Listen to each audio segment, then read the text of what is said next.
نو مبارک د تعلیم د پاره ګوري اخیری لمحات د څنګه تعلیم ورکي.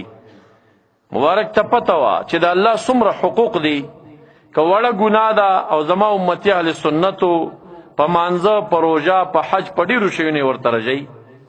که غټه ګناه یې کړې وي د هغې دپاره یې شفاعتګر پیدا کړي دي. مبارک به شفاعت وکړي، شهید به شفاعت وکړي، قاری به شفاعت وکړي، صلحا به شفاعت وکړي. او عقیده یاسم د اهل سنت د مسلمان دی.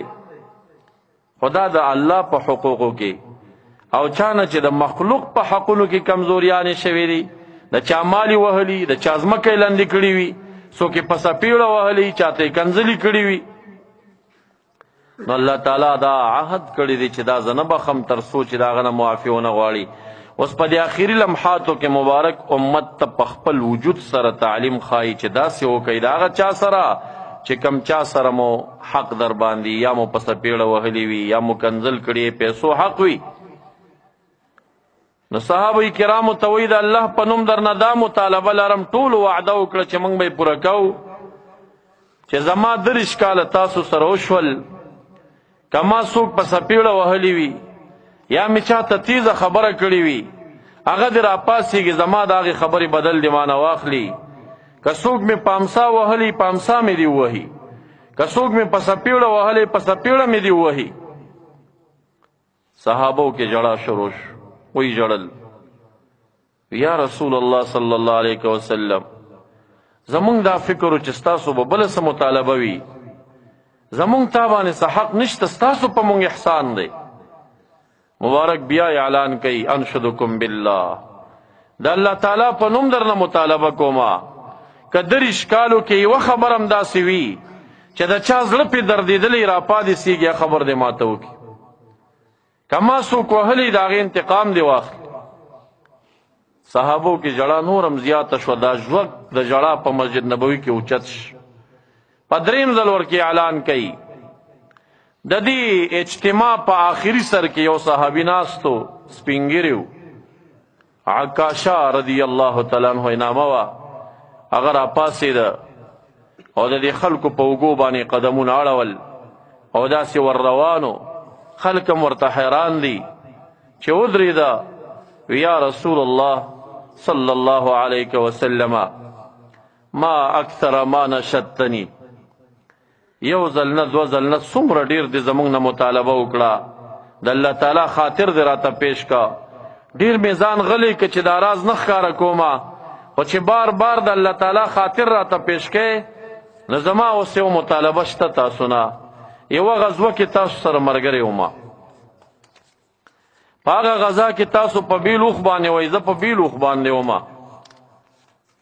ما چې تاسو ولیدئ زما زړه کې تاسو باندې ډېره زیاته مینه او محبت راغی، او دا محبت دومره غالب شو په ما باندې چې ما دې زړه کې وویل چې راځه دا خپل اوښ ورنږدې کا او د رسول الله مبارک سره ورجوخ شه او دا خپل پتون د ده مبارک د پتون سره لږ ټچ کا. زړه مینې را باندې دا کار وکړه. زه ډېر په مینه درلم. ما وی دا پتون د محبوب د پتون سره ټچ کومه چې څنګه در ورسېدم ستاسو په لاس کې امسا وه، اوس زه مو په هغه امسا باندې ووالم. اوس زه نه پوهېږم چې دا کار تاسو ولې وکړه، قصدن مو وکړه سهون درنه وشه، خو هغه ټیم سره زما زړه پې ډېر خفه شو چې ما خو ډېر د محبت نه ځان در نږدې که او تاسو په امسا ووهلم. رحمت للعالمین حضرت بلال صاحب ته امر کوي چې ما ته خو قصدن دا عمل ما نه دی کړی، که دی ما نه لګېدلی سهوه کې به لګېدلی وي. ورشئ دی چې کومه غزوه یادی، په دغه غزوه کې چې کومه امسا زما په لاس کې وه هغه ما ته معلومه ده، هغه د بیبي فاطمة الزهرا کره ده، ورشه هغه امسا ترې نه راوړه. بلال حبشي رضی الله تعالی عنه راوړندې شه او حضرت عکاشه ته وایي چې مبارک ته وګوره په کم حال کې دی، دی خو بیمار دی. دا خو د امت د تعلیم دپاره خپله غاړه خلاصوي. نو که تاسو یې معاف کوئ څه به وشي، خو معافي ورته وکئ. حضرت عکاشه بلال صاحب ته وایي دع عني، ما پرېږده ما نه لرې شه زما تا سکار نه دی زما د محمد مصطفی صلی الله علیه وسلم سکار بلال صاحب ته وی ورشه هغه چې د مسجد شریف نه ووته معجم کبیر کې امام طبرانی رحمت الله علیه دا د بلال صاحب د انداز ذکر کوي چې په صحابو به دا څنګه حالو صحابو خو نو خبر چې دا څه کوي عکاشا هغې وی کنه رښتیا ګزار کوي نو بلال باندې داسې حل راغی چې مسجد نه ووته وضع رأس ولا هامت وضع يده ولا هامت راسه دا خپل لاس په دې سر دې کوپړی داسې کېښوده او په جګه آواز یې چغې وهلې د مدینې منورې په کوڅو کې چغې وهي ای د مدینې منورې خلکو مسجد نبوي ته راشئ نن عکاشه پر رسول الله مبارک گزار کوي راشئ مخې ته ودرېږئ دا خپلې شاګانې ورته لوڅې کوي تاسو دې ووهي خو چې مبارک بیمار دی چې په هغه ګزار ونه شي بیبي فاطمة الزهرا رضی الله عنها درشل ته چې ورغه او امسا ترې نه غواړي بیبي مبارکه ورته وایي مبارک خو بیمار دی دا امسا خو هغه وخت کې ما نه غواړي چې کله دې سفر ته ځي نو په دې امسا څه شی کوي حضرت بلال صاحب ورته وایي ته څه خبره یې نن عکاشه د رسول الله مبارک نه د امسا انتقام اخلي بیبي فاطمة الزهرا ورته وایي زمونږ د عربو دا اصول دي چې نوسې او وراره د تره په سر کې بدل کې خلک اخلي ورشه حسنین کور کې نشته دا یو 5 کلن دی دا یو د 2 کالو دی کوڅو کې به لوبې کوي هغه بوزه قمیصونه ترې وباسه عکاشه ته یې ودروه چې دا د مبارک نوسي دي ګزار په دو کا مبارک بیمار دی په هغه ګزار مه کوه حسنین مبارکان راوستل د عکاشه د وړاندې د هغې شاګانې لوڅې کړې چې دا د مبارک نوسي دي په دې ګزار وکړه مبارک ته ډېر ګران دا دواړه هغه دواړه یې راونیول سینې سره یې جوخ کړل وی دا لرې کې عکاشه ما سره کار دی زما د نوسو سره نه دی او بیا دعا وکړه چې یا الله د حسنینو سره زما مینه ده د چا چې د حسنینو سره محبت وي یا الله هغې سره ته محبت وساته حضرت صدیق اکبر صاحب سپین ږیري و هغه را مخې ته شه هغه شالوسه کړه وی ما ووهه خو مبارک بیمار دی په ده ګزار مه کوه مبارک څه عجیب الفاظ ورته وایي ای صدیق صاحب شاته شه الله تعالی ته ستا محبت ښکاره شو تا خپله قرباني ورکړه ته وځه د منځ حضرت عمر فاروق صاحب را مخې ته شه هغه ته هم دا الفاظ وایي ستا قرباني الله تعالی ولیده ته شاته شه عکاشه را وړاندې شه امسا یې لاس کې ونیوه سوچ پکار دی صحابو باندې به دا کم حال و چې په محمد مصطفی باندې یو کس گزار کوي بس دوی ولاړ دي حیران چې څه به کېږي مبارک عکاشه ورته وایي په ما چې د ګزار کو زه ډېر مسکین وم زما لنګ خو زما قمیص نه و زما شا په امسا لګېدلې ده خو زه په وجود باندې قمیص مې نه و ما ته به خپله شا لوسې لمن به راته اوچتې مبارک لمن اوچته کړه او عکاشه رضی الله عنه را منډې کړې او د مبارک په مهر نبوت یې شونډې کېښودې هغه یې ښکل که و بیا را مخې ته شه چې یا رسول الله زه به دومره بد قسمته یم چې زه به په تا ګزار کوم ته زما معلم د خیر یې ما سره دې څومره احسانات کړي دي زه د شرک نه ایمان ته راوستی یم خو ما چې ستاسو دا خبرې واورېدې دا خبرې د مخخې وي زه پوه شوم چې مبارک موږ سره نور نه پاتې کېږي دی رانه روان دی زما زړه کې یو ارمان و کاشکې زما شونډې د مبارک د وجود سره ولګېږي دغه ارمان پوره کول مې مقصد و د دې مقصد دپاره ما دا خبره جوړه کړه او دا مې وکړل مبارک فرمایل څوک که دنیا کې جنتي ته ګوري هغه د حضرت عکاشه تندي ته وګوري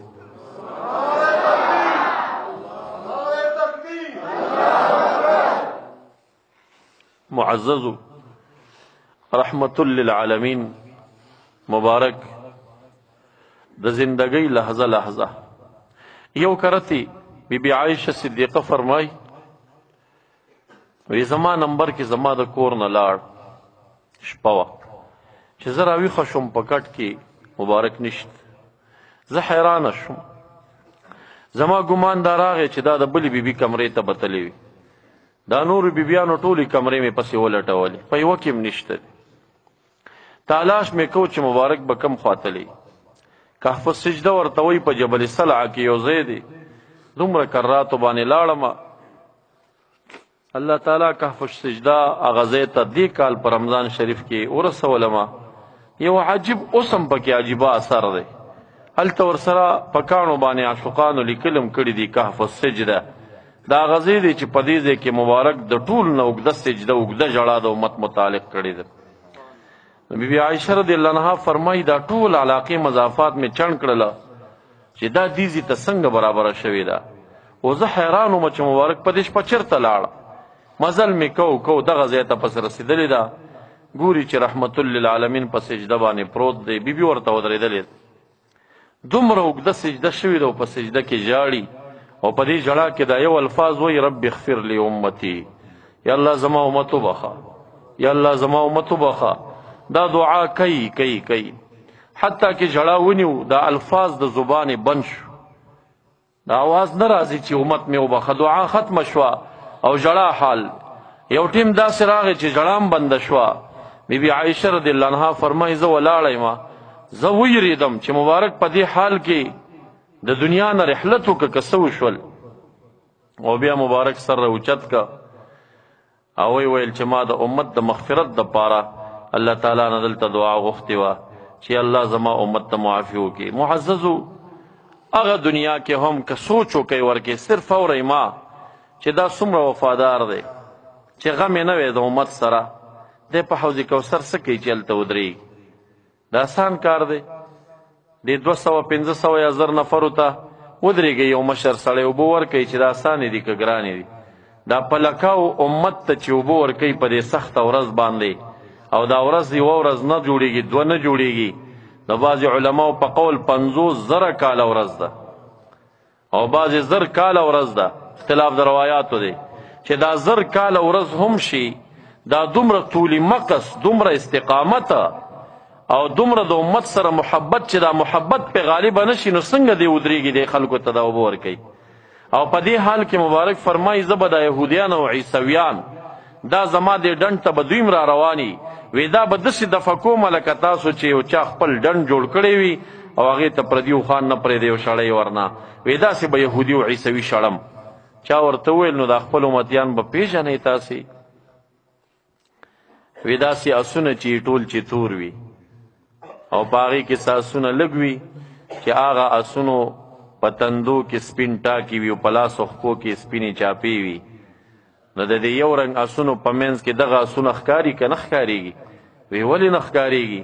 وی زما امتیانو اودسونه کړي دي او د دې اودس اندامونه به په دغه ورځ باندې پړقېږي رڼا به کوي په هغې به ماته پته لګي. د دې اندامونو دا بل امتي ته نشته.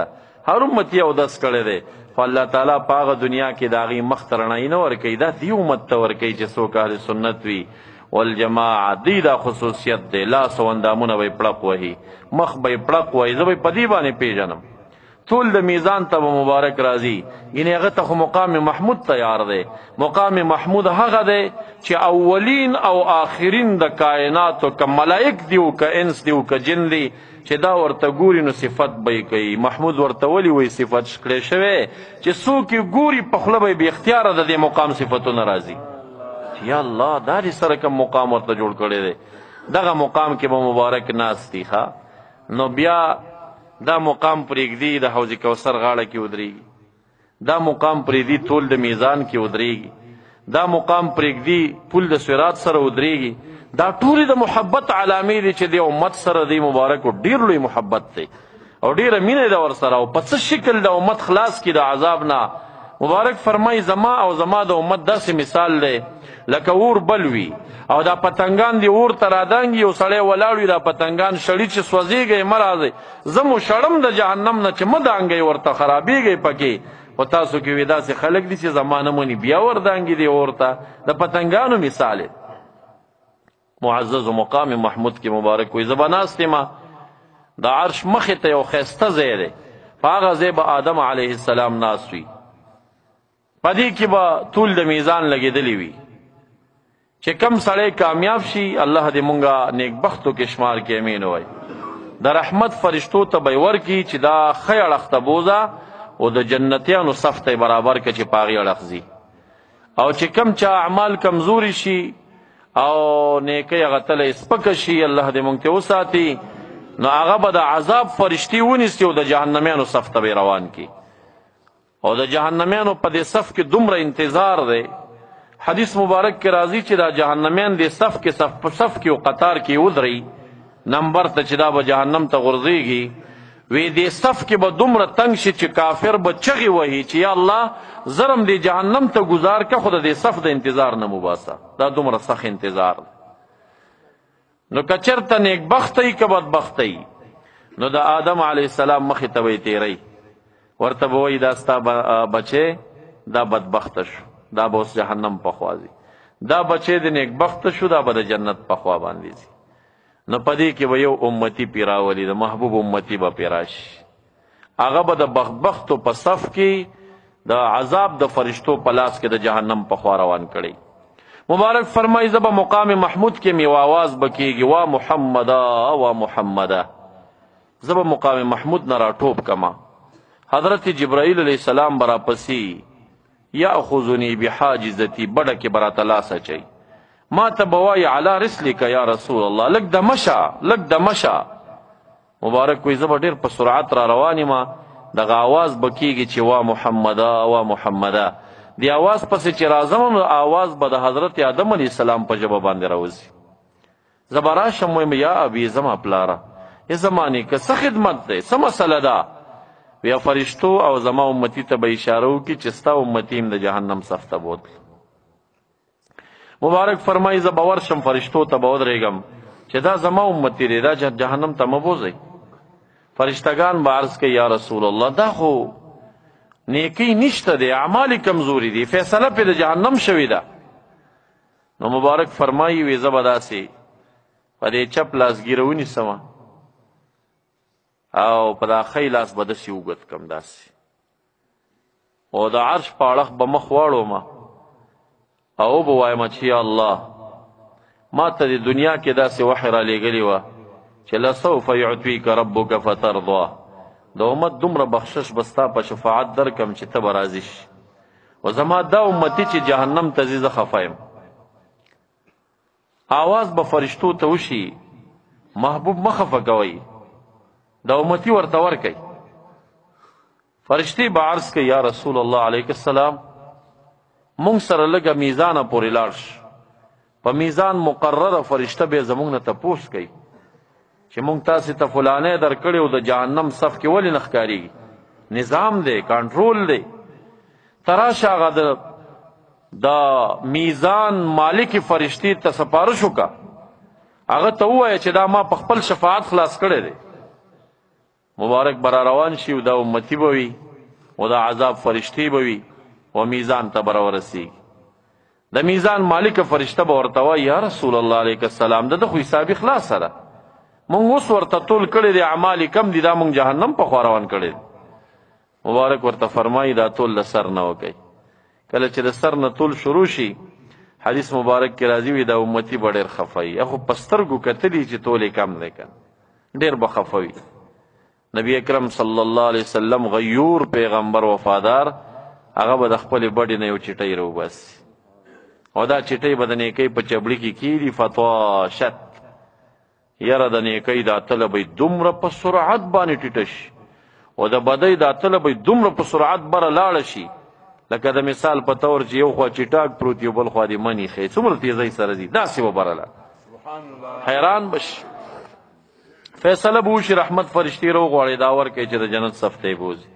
چې څنګه یې فرشتې روانوي امتي به ورته وایي یا انسانه دا ما سره دې څومره احسانات وکړل ما خو ته ونه پېژندې ته څوک یې. مبارک فرمایي زه به دغه وخت کې ورته ځان معرفي کړم انا محمد نبیک صلی الله علیه وسلم زه محمد ما صلی الله علیه وسلم ستا نبی ما صلی الله علیه وسلم امتی ودې پیژنده دا چټۍ څه شی وه نه یو مجلس کې درود شریف لوستل کېده مجلس کې تام درود شریف ویلی و ډېر په اخلاص باندې دا ما ته را رسېدلی و خو چې کله را ورسېده نو ما پټ وساته او ما وی چې د دې درود شریف کمال او زور به دې امتي ته ښایمه خو چې کله ښه سخته کې ګیر شي نو دا هغه درود شریف و چې تا ویلی و په یو مجلس